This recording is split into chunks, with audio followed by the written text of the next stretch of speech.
Desde el comienzo de la historia de la humanidad, Dios siempre se presenta como un Dios que busca, un Dios que llama, un Dios que está dispuesto a ir a donde tú estás, a donde el ser humano está, con tal de salvarlo, con tal de rescatarlo.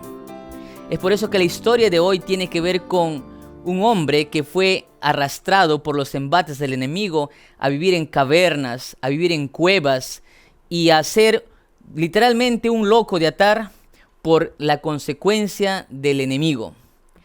Acompáñanos en esta última lección de esta semana Renacidos, pero antes queremos orar allí donde estamos.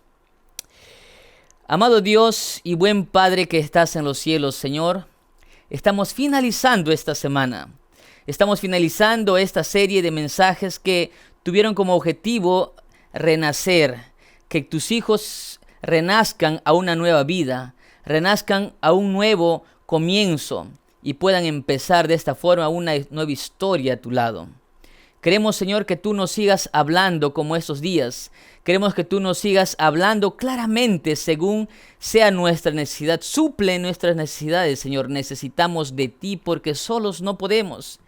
Y allí, Señor, a donde esté llegando este video, este mensaje, este audio, tú puedas tocar los corazones de quienes escuchan y no solamente conmover nuestros corazones, sino llevarnos a la acción, llevarnos a tomar una decisión para vida eterna. Te pedimos, Señor, nos acompañes. En el nombre de Jesús. Amén. El Evangelio según San Marcos, capítulo 5, nos cuenta la historia de un hombre que la Biblia lo conoce como el endemoniado gadareno. Déjame decirte que el texto empieza diciendo de la siguiente manera: y vinieron al otro lado del mar, a la región de los Gadarenos, y cuando salió él de la barca, enseguida vino a su encuentro de los sepulcros un hombre con un espíritu inmundo. Vinieron al otro lado del mar. Si tú notas y lees los versículos anteriores, vas a darte cuenta que antes de que Jesús llegue al puerto de Gadara, Jesús había tenido que pasar junto a sus discípulos una tormenta grande, una tormenta enorme. Tanto así dice la Biblia que la barca o el barco donde Jesús y sus discípulos estaban se hundía. Eso nos da una lección grande, queridos amigos. Si ustedes analizan el texto, van a darse cuenta que el enemigo siempre, si ustedes leen la Biblia, van a darse cuenta que el enemigo, el diablo, que ya dijimos, Satanás, siempre se opone cuando Jesús quiere libertar, quiere dar nueva vida a sus hijos. Es posible que esté yo hablando para alguien que hace tiempo quiere entregarle su vida a Jesús, pero no puede. Y él dice así: pastor, no puedo, no sé qué me pasa, siento que quiero seguir a Jesús, pero hay cosas que impiden, hay barreras, hay obstáculos, hay muros que no me permiten tomar esa decisión. Sin embargo, cuando uno nota en la Biblia, se dará cuenta que esas barras, esos impedimentos, esos obstáculos, simplemente son la manifestación de la obra del enemigo, que nunca quiere que sus hijos se salven. Gadara era una región que no estaba dentro de los límites del pueblo de Israel como tal. Entonces, cuando Jesús hace este viaje, sale de su terreno misionero, si podríamos llamarlo así, Jesús va a Gadara porque allí en Gadara había una necesidad enorme. Y aunque para los pobladores de Gadara posiblemente ese lugar no tenía necesidad, para Jesús sí. Jesús tuvo que cruzar un mar, tuvo que cruzar una tormenta, tuvo que hacer ese viaje peligroso con el único objetivo de llegar a Gadara para salvar a un hombre que estaba atado por el poder del enemigo. Y dice el texto que cuando Jesús salió de la barca, enseguida vino a su encuentro de los sepulcros un hombre que tenía un espíritu inmundo. Fíjate en esto, en esta declaración: espíritu inmundo. Eso es interesante, queridos amigos, porque nos dice el texto que Jesús estaba yendo a liberar a un hombre que estaba con un espíritu inmundo. Jesús siempre busca. Jesús siempre está atento a salvar a sus hijos. Como ya decíamos en lecciones anteriores, Jesús nunca o Dios nunca puede estar tranquilo cuando ve a una madre llorar, cuando ve a un joven que no puede cumplir sus sueños, cuando ve a una persona que está haciendo fila o cola en un hospital esperando a que le atiendan y nadie le da solución para su problema. Jesús no puede estar tranquilo cuando ve que alguien está sumergido en las deudas y no sabe cómo salir, cómo librarse de ellas. Un día yo conocí a una señora que decía así: pastor, yo tenía todo perfecto prácticamente. Tenía un pequeño negocio, allí un stand en una galería. Y un día vino un agente bancario a ofrecerme un préstamo, diciéndome de la siguiente manera: mira, señora, tú tienes buen ingreso económico, trabajas bien, pero ¿qué te parece si rentamos otra galería para que tu negocio se expanda, para que tengas mayores ganancias? Y ella al principio no quiso, pero ante tanta presión y ante tantas bondades supuestamente que el agente financiero le presentaba, ella finalmente accedió. Me dice: pastor, yo me hice un préstamo por 30,000 soles. Y lo pagué mes a mes. Ningún problema pasó. Después de haber pagado, el agente le dijo: mira, ¿qué te parece si ahora llegamos a otro nivel? Te ofrezco 150,000 soles. Y ante tanta presión, yo acepté. El préstamo se me dio, pagué en 2 años y mi negocio efectivamente creció mucho. Y entonces me ofreció un préstamo mayor de 300,000 soles. Y ella también aceptó. Pero en esta ocasión le dijeron de la siguiente manera: vamos a tener que hipotecar tu casa. Y como ella había pagado los préstamos anteriores sin ninguna dificultad, entonces ahora ella también aceptó. Tristemente, esta mujer, cuenta ella, no pudo pagar los préstamos en los meses que correspondía. Se acumuló de préstamos, se prestó de otro banco para pagar ese préstamo, utilizó tarjetas de crédito para amortiguar y, ¿saben? En un abrir y cerrar de ojos, como ella menciona, dice que su deuda estaba acercándose cerca al $500,000 de soles.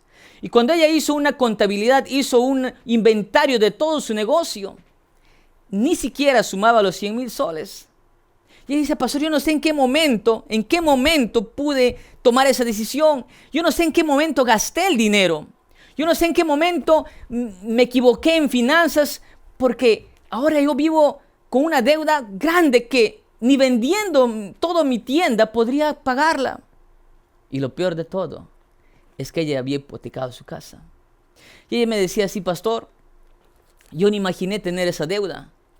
Pero así es, amigo. Un día podemos estar bien, un día podemos estar tranquilos en la prosperidad de salud, económica, con la familia, o los estudios, o la profesión.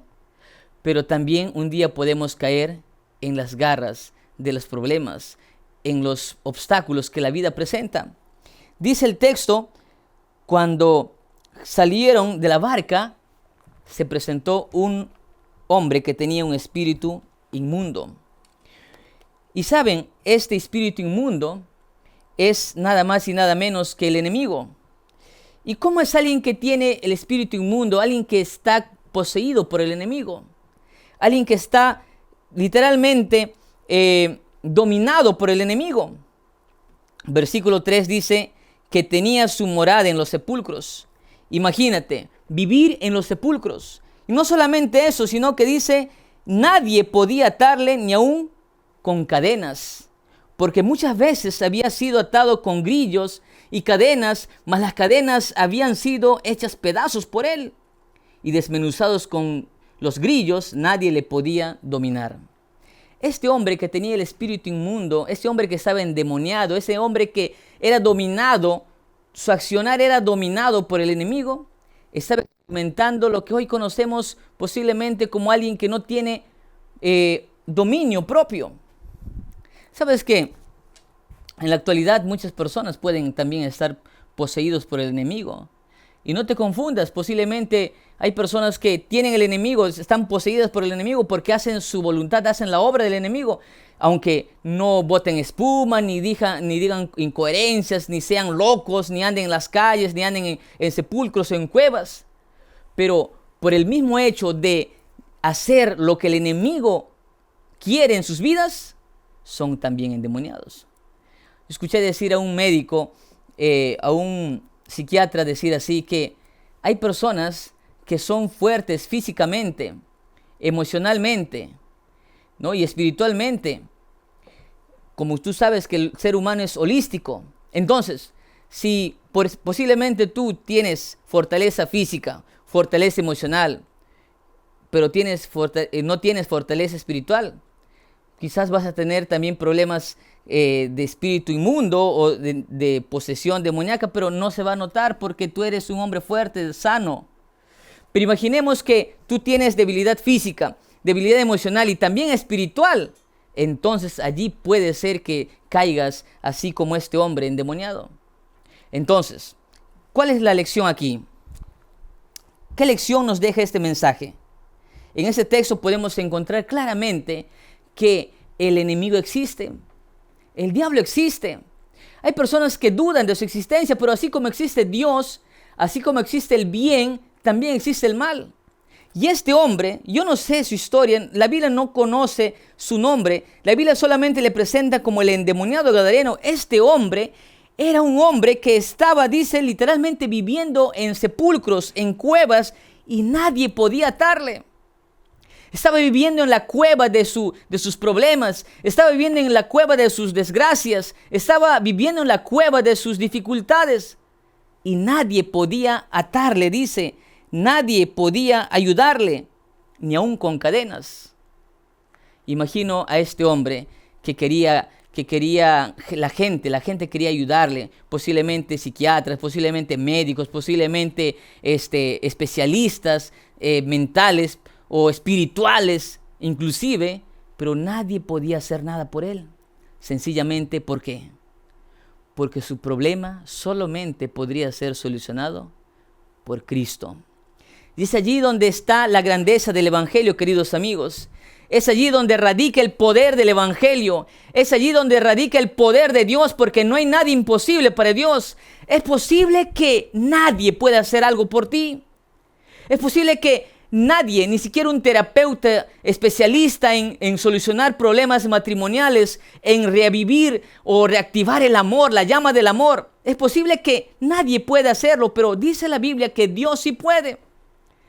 Yo no sé qué problema, a lo mejor tú eres un hombre sano, un hombre coherente, inteligente, un médico, un profesional, inclusive un doctor o inclusive un catedrático universitario, un maestro. Pero también la Biblia dice que hay solución, hay ayuda para ti a través de Jesús. Es posible que no estés andando como un esquizofrénico, como un loco, un endemoniado, pero no importa cuál sea el problema. La Biblia dice que no hay nada imposible para él. Nadie podía ayudarle. Yo me imagino a personas especialistas, pero nadie podía ayudarle. Y el texto dice, finaliza el versículo 4, y nadie le podía dominar. Es decir, que nadie podía hacer algo por él. Versículo 5 dice, y siempre, de día y de noche, andaba dando voces en los montes y en los sepulcros, e hiriéndose con piedras. Piedras. Y es que sabes una cosa, cuando el enemigo domina nuestras vidas, cuando hacemos las cosas que el enemigo quiere que hagamos, y estas son muy lejanas a la Biblia, entonces nosotros mismos nos hacemos daño. Un día, yo conocí a una noticia allí en la ciudad de Iquitos, en el Perú. Esta noticia decía así que el ingeniero Seijas, un profesional muy conocido en esa ciudad, decía que había cometido un fuerte acto había contra otro joven.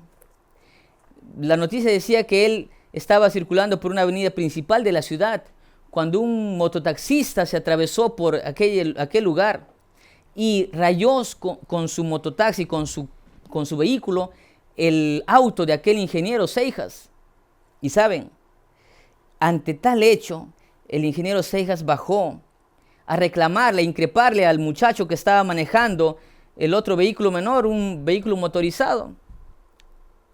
Y dice el desenlace de esa historia que comenzaron a discutir fuertemente. El muchacho del vehículo menor sacó una llave y quiso defenderse, y hubo una gresca, una pelea. La historia finaliza diciendo que este ingeniero literalmente golpeó hasta casi matar a aquel muchacho de 17 años, menor de edad. ¿Saben una cosa?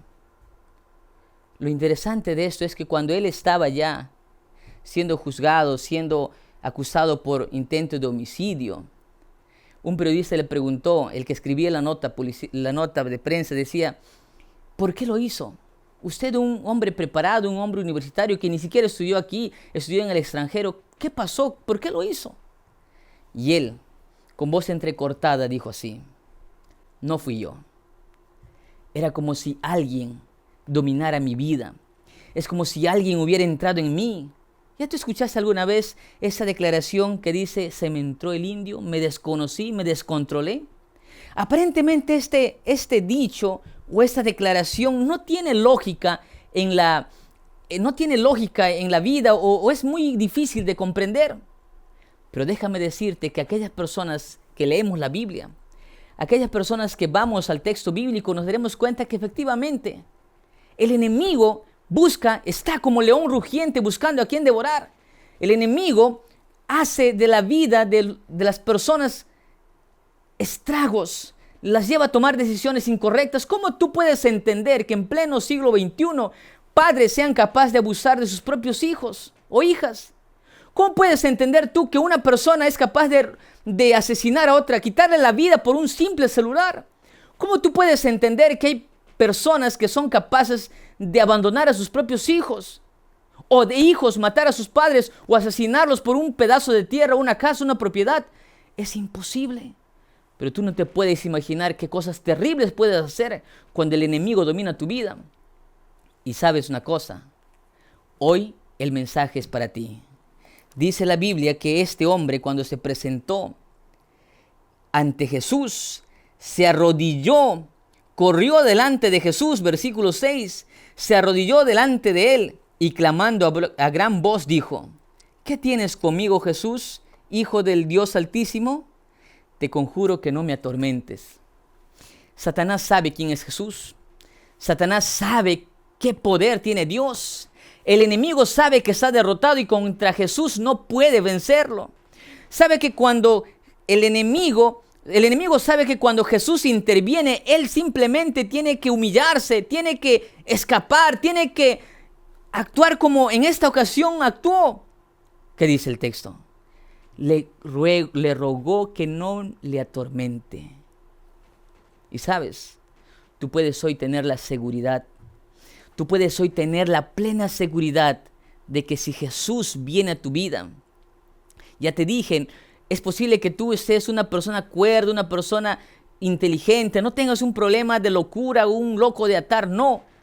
Pero eso no quiere decir que el enemigo no esté dirigiendo tu vida.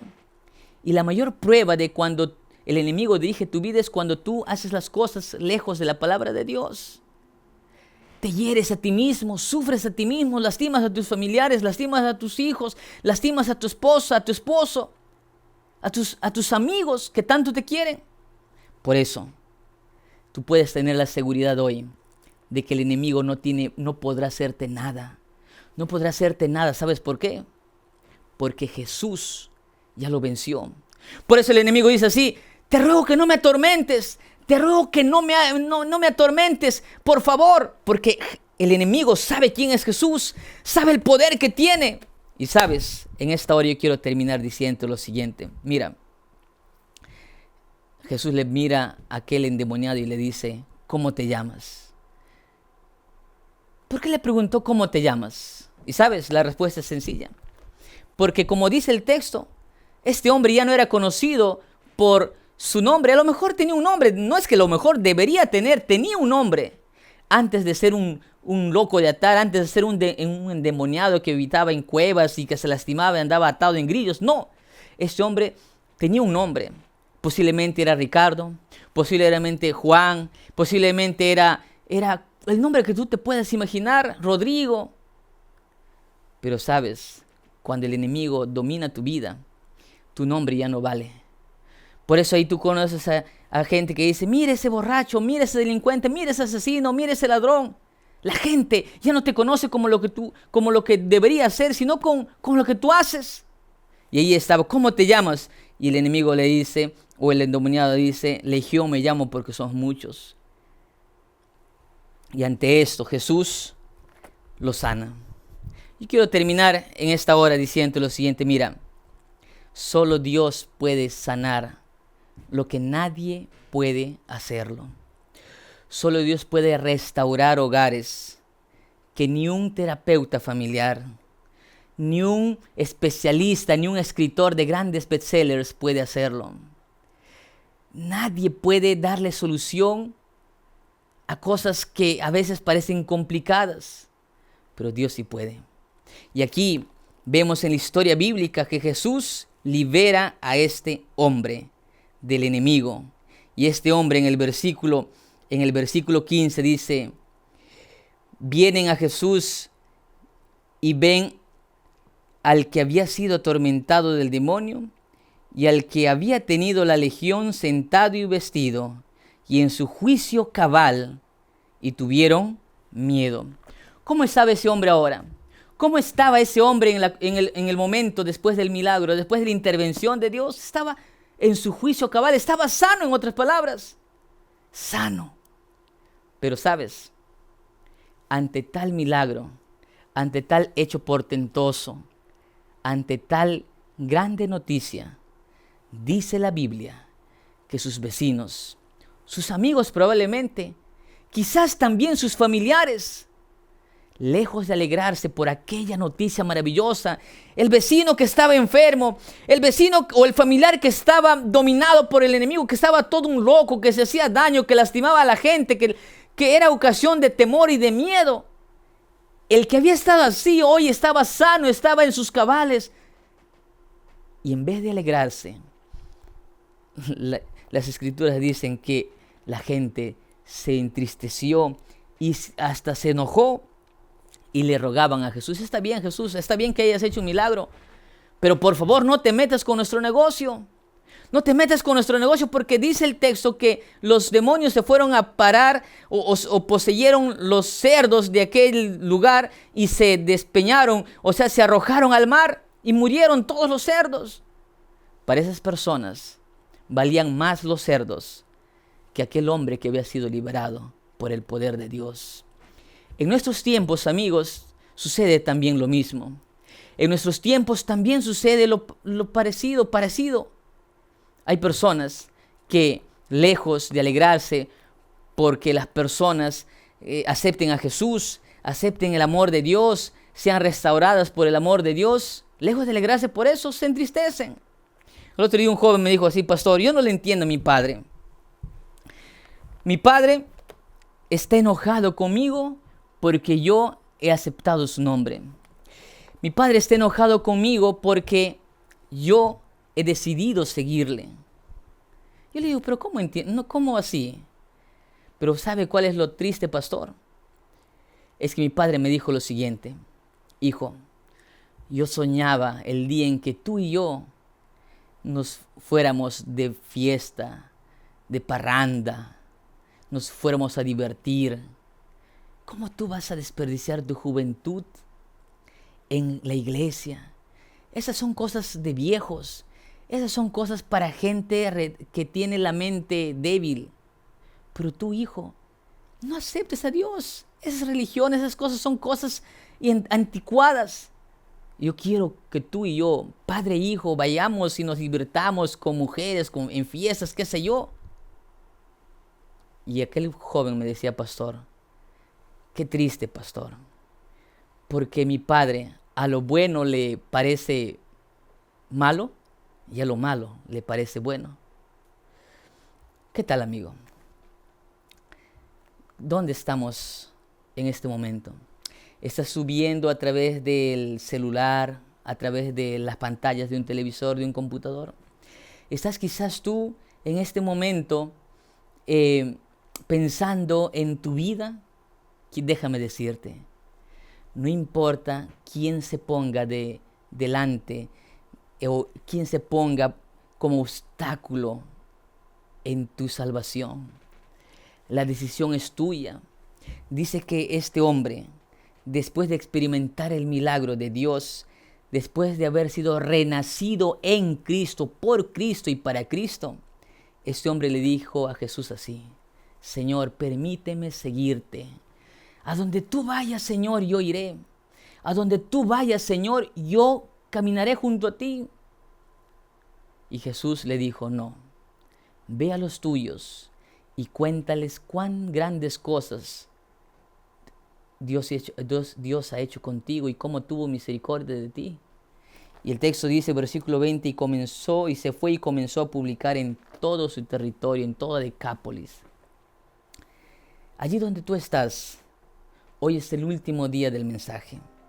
Hoy es la invitación a seguir a Jesús. Hoy es la invitación a dejar las cadenas, romper las cadenas por el poder de Dios y empezar una nueva vida. Hoy es el día en que tú puedes marcar la diferencia. Solo Jesús fue capaz de dividir la historia de la humanidad en dos partes, en antes de Cristo y después de Cristo. Y ese mismo Jesús que pudo hacer eso también puede cambiar tu vida en antes de Cristo y después de Cristo. Tu vida hoy puede ser diferente si tan solamente aceptas a Jesús. Le entregas tal como estás, así, con tus problemas, con tus cargas, con tus cuitas, con tus debilidades, con tus virtudes, como estás. Tú hoy puedes ponerte delante de Jesús y decirle: Señor, ten misericordia de mí. Y así como este hombre endemoniado puede ser también libertado de todo problema, de toda angustia, de todo dolor. Estoy hablando para ti que sientes que las cosas no mejoran. Han pasado ya años y sigues persistiendo en lo mismo. Hoy te digo a ti, no importa qué es lo que hayas hecho, no importa las cosas que estés pasando, Dios puede y Dios quiere hacer la diferencia en tu vida. Solo tienes que levantarte allí donde estás. Solo tienes que buscar una iglesia adventista. Solamente tienes que aceptar el nombre de Jesús y pedir que Él te posea. Abandonar al enemigo y ponerte en sus brazos. Amén. ¿Quisieras tú hacer eso? ¿Quisieras tú tomar esa decisión?